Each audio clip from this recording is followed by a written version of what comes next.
Mayong adlaw mga igsoon, no? Niabot na sad mi diri sa unsa ni nga barangay, Brad?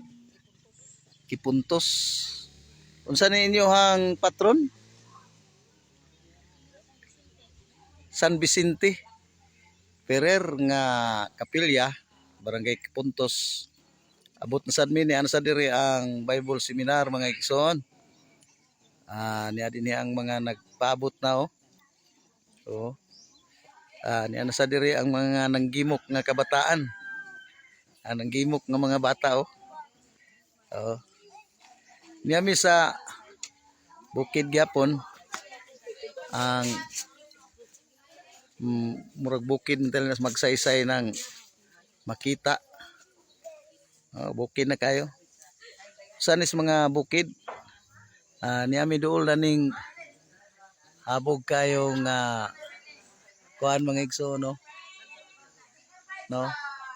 Niyami diri karon pag kuan sa pagtulon ang simbahang Katoliko.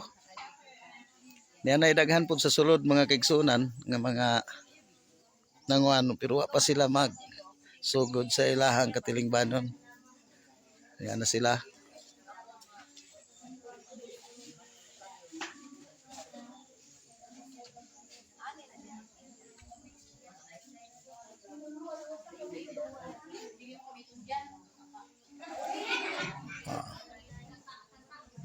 Kang kuan Senior San Vicente Ferrer niapod karon si Brad Serwin kauban kami pa niabot dire, no?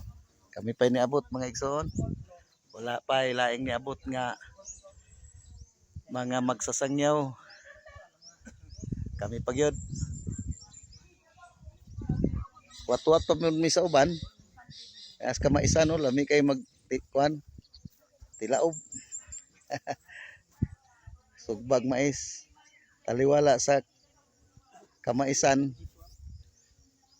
ilawom pod sa kalubihan ang amo karon nga kuan. Okay, salamat.